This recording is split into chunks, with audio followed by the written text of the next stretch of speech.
Growing up as a British theme park enthusiast, I'm no stranger to false dawns, no stranger to cancelled projects, ifs, buts and maybes. My whole life people have lamented the fact that Disney decided to build a park in Paris rather than London when they made the move to Europe. There were rumours earlier this year about Sega opening an entertainment centre in this country that have seemingly gone quiet, and who could forget the London resort, which was announced and then cancelled, announced and then cancelled. There was something about a rare breed of spider, and the project is now in limbo. Which is why when news broke that Universal were potentially coming to the UK, I was admittedly sceptical. Full credit for this goes to Alicia Stella, Leaves on the Lawn, Tommy Hawkins and Scott Walker for their amazing investigative journalism on this whole thing. The links are in the description, please check them out when you get a chance. Despite my initial skepticism, I actually feel quite optimistic about this project now. I mean, think about it, it's Universal we're talking about. They've got a whole new division of parks and experiences that are focusing on building a permanent Halloween Horror Nights attraction in Vegas. We've got the Universal Kids Park in Texas. They've obviously recently opened the Beijing Park, and who could forget Epic Universe, which is being built as if it's in creative mode. With this in mind, I thought it might be fun to speculate on some of the IPs that I think we'll see at this park. I know there's a leaked concept art doing the rounds on the internet at the moment, and let's be honest, it's a long time until this thing is hypothetically opening. 2030 is what we've heard. A lot can change in that time. For example, I will be 31 years old, but probably still unable to grow a beard in this part of my face. With that being said, let's get into it. The first IP I'm near certain we're going to see in this park, as its own land I'd imagine as well, is a franchise about 10-year-olds kidnapping wild creatures with the intention of beating up other kidnapped wild creatures in order to gain social standing. Of course, I'm talking about Pokemon. In recent years, Universal has struck a deal that allows them to have Pokemon-themed rides and attractions in their parks. In fact, it's heavily rumoured that the Spider-Man ride in Universal Studios Japan is getting replaced by a Pokemon Snap ride. Add to that the fact that it's the highest-grossing media franchise on the planet. I think we're finally going to see a Pokemon land. Pokemon is huge in the UK. It's like Pokemania in the 90s never ended. Every newsagent you go to sells Pokemon cards. The games sell ridiculously well here, and in the last few years we've hosted the Pokemon World Championships in this country twice, as well as opening 3 pop-up Pokemon centres. The one that we opened up in 2019 was so popular that when I went, I had to queue 9.5 hours for it. I fully got up at 4 o'clock in the morning to get a coach from Bournemouth to London to queue 9.5 hours, but I got this Pikachu, so who's the real winner? Additionally, it's said that Universal is very keen to not cannibalise the US market by copying attractions from Orlando and Hollywood, instead opting for more unique offerings at this park. Which makes Pokemon the perfect candidate, because nowhere else in the world, except for potentially Japan, will you find a Pokemon-themed land. Something as mighty as this IP is not just a draw for Europe and the UK, but the entire world as well.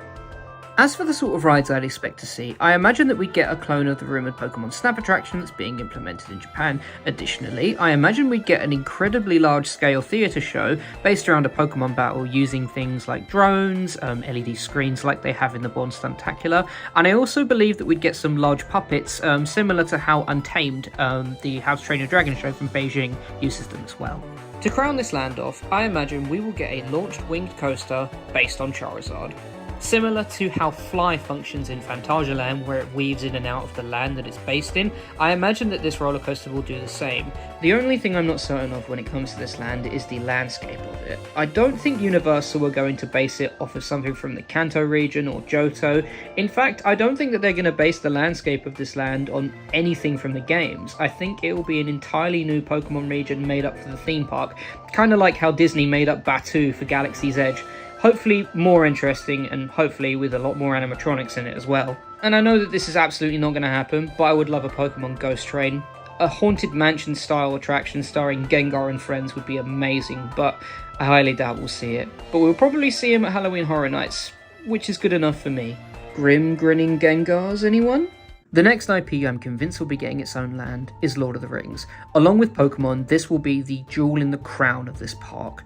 Lord of the Rings is a series with immense popularity and legacy. In terms of what you could do with it in a theme park, the possibilities are endless. Whilst he wasn't born here, Tolkien grew up in this country, and his upbringing and time spent here shaped a lot of his most famous works. I think it would be incredibly fitting for his most famous of all to find a home in the UK.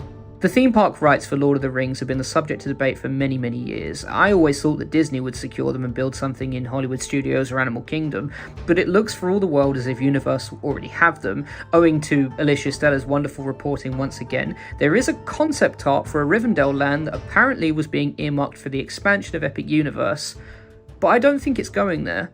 In fact, I don't think it ever was. Epic Universe as it is right now will have a Monsters Land, a Harry Potter Land, and a How to Train Your Dragon Land, which I think are three very much fantasy-based IPs, and I believe adding Lord of the Rings to that lineup would be a mistake. Yes, these three are very different franchises based on the story, the characters, I understand that, but I worry general audiences would look upon the park as having too much of the same thing, especially when you look at something like Islands of Adventure, which has an incredibly diverse collection of IP being represented. As per what was reported on the Theme Park Stop channel, Universal are allegedly looking at James Bond, Paddington and Lord of the Rings as I mentioned for this park. Whilst I believe we will definitely see a Lord of the Rings land, I doubt we'll see a Paddington and Bond land. I'd imagine if anything we'd get a James Bond version of the Bourne Stuntacular from Universal Studios, and as for Paddington, I imagine we'd get some sort of isolated dark ride, similar to how E.T. is this sort of self-contained attraction in Universal Studios. If not, then a mini-land aimed at young children, kind of like Super Silly Funland in Beijing. Speaking of Minions, yeah, I'm pretty sure we're going to see them here in some capacity. I think we'll definitely see a Minions land, most likely a sort of mini-land based at kids. As much as Universal have said that they don't want to retread old ground already stepped on by the US parks, it is true that neither Hollywood or Orlando has a ground-up built Minions-themed land. The one in Beijing is actually very fitting for this country because it's weatherproof in that it's undercover. Because let's face it, the weather in the UK is, well, it's tragic. In fact, my nan's favourite saying about the weather in this country is, if you don't like the weather, just wait a minute. Speaking of retreading ground, I have a very hot take. I don't think we'll see a Wizarding World at this park. Look, I know what you're thinking. Harry Potter has been the bread and butter of Universal parks for over a decade now, and I completely agree with that. But the issue they face this time around is a very unique one. The Harry Potter Studios tour is only an hour or so away from where this thing is supposed to be being built. And yes, Universal would benefit hugely from having this IP in their parks, because it is a very big draw at the end of the day. I don't think that they'd want to compete with something already pre-established. In fact, I'd go as far as saying a big reason Universal chose to build this park where they did is because of its close proximity to the Harry Potter Studios tour. It would save them having to build a big Harry Potter land of their own because, frankly, nothing they build is going to hold a candle to what's up the road already, and all Universal would have to do is organise some sort of shuttle service from the hotels to the Studios tour and vice versa. Guests would come and stay at the Universal Resort, going to the theme parks one day and then maybe do the studio tour another day. Time and resources, as well as money obviously, is a huge factor when building a theme park, and if Universal can come in and have something so strong, so ingrained in their theme park brand already built before they even get there, that would be huge for them. This isn't to say that Universal won't build any Harry Potter rides and attractions, because of course they will. I believe, if anything, they'd build that rumoured VR broom attraction that was supposed to go in Epic Universe / take over the Fear Factor Live building in Universal Studios Orlando. It's still got that Harry Potter magic, but it allows them to build a big experience without taking up too much space. I know that the leaked concept art showed a Jurassic World / park area, and I can completely see this happening. Universal has used the Jurassic World / park IP in every single theme park they've ever built apart from Universal Studios Orlando. Regardless of the current quality / relevance of the franchise, dinosaurs have always been and always will be incredibly marketable. Plus, Universal has the benefit of being able to draw from their parks all over the world with this land. I wouldn't be shocked if we saw a clone of the Dark Ride from Beijing that was built recently. No spoilers, but if you want to see it, I'd check up a POV of it on YouTube.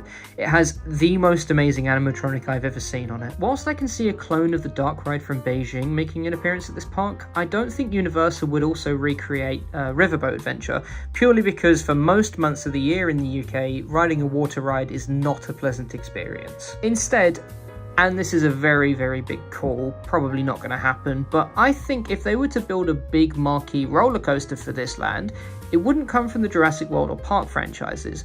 It would come from franchises that kind of deal with the same subjects, very much Lost Worldy, jungly, mythical stuff.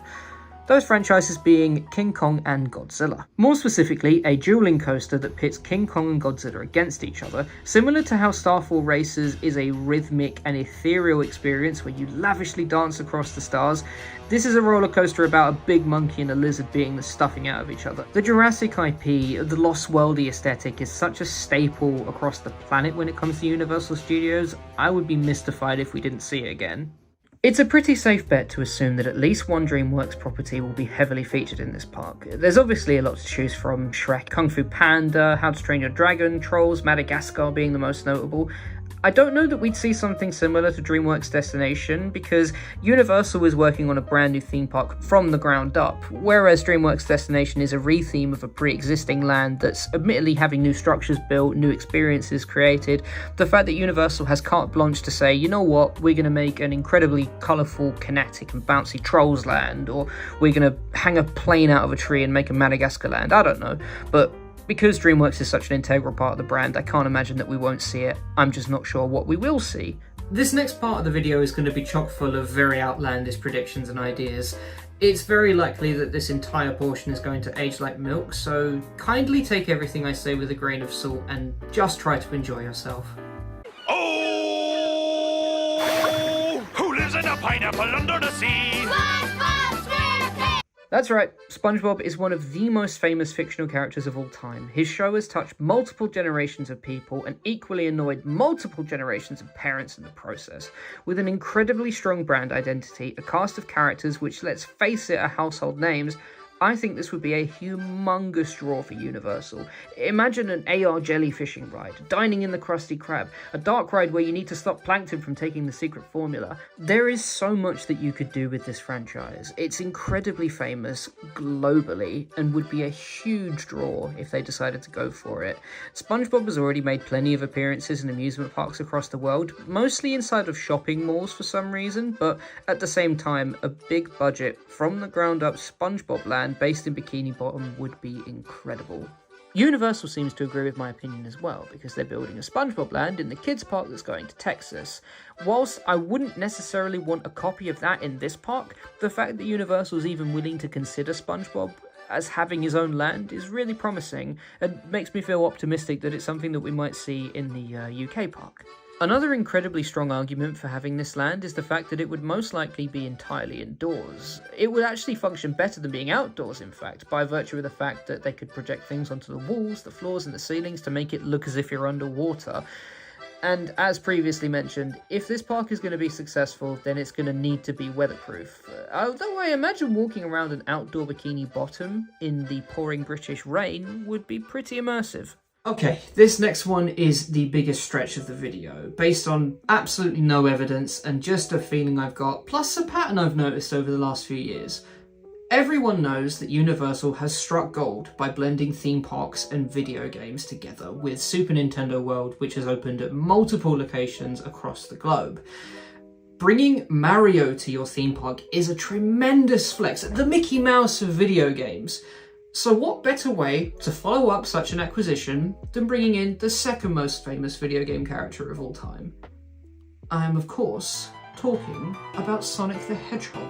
Yes, Sega and Nintendo were at loggerheads in the 90s and early 2000s. Yes, Mario and Sonic are rivals, I get it. This is a crazy thing to suggest, but can you imagine the Sonic launch coaster, the flat rides, the dark ride where we fight Robotnik, the chili dogs? See, chili dogs, now I have your attention. As I mentioned earlier in this video, Universal Parks and Experiences is aggressively expanding globally, and the European market has been dominated by Disney for too long now. I went to Disneyland Paris in 2019, and admittedly I haven't been since, but what I saw shocked me. It was incredibly run down. It didn't feel like Disney Magic had touched it for many, many years. Disney Studios in France is the worst Disney park I've ever been to, and I've been to every Disney park in the world apart from Shanghai and Anaheim. Disney have been complacent with the Paris parks and resorts. They opened Avengers Campus with a ride that was so bad it closed months after opening. So imagine how it will go down if Universal Studios Great Britain is actually real. Because if there's one thing we can all agree on, it's when Universal say that they're going to do something, they do it. They show off a concept, they execute, to a level Disney's Western Parks division has not been able to match. Yes, the parks in Asia are marvels of technology. They're wonderful. DisneySea is the best theme park in the world, but in Europe, Disney doesn't have the Oriental Land Company to bail them out and bankroll things. I mean, look at the plans for the expansion of Disney Studios that came out a couple of years ago. They're a fraction of what they used to be. And frankly, judging by the overall quality of Avengers Campus, who's to say that when the new Frozen area opens, it'll even be that great? Disney have said that they're investing $60 billion into the parks division over the next 10 years, and it remains to be seen if that's actually true. But Universal muscling in on Disney's territory on the European theme park landscape? I imagine that would be quite the incentive. Disney would have to pull their socks up and effectively invest in Paris for once. If Universal come to Europe, they bring a diverse collection of renowned IP from all over the world, and many of the things that they will be building there will be entirely unique to that park. And if they do it right, I can completely see the tide of the European theme park war finally switching into someone else's hands. Universal's. At the end of the day, this video may mean nothing. In 5 years' time, I'm either going to be flying a drone over a construction site in Bedford, or this will just be another false dawn to add to the ever-growing list when it comes to the UK theme park sphere. I'm a lifelong Arsenal fan, so I'm used to this sort of thing by now. For now though, I choose to be optimistic. I feel good about this project and its potential. I feel like now is the perfect time for something like this to happen, and regardless of what happens, I'm excited for the journey. And if it doesn't work and it doesn't get the green light, at least I felt something. Bye.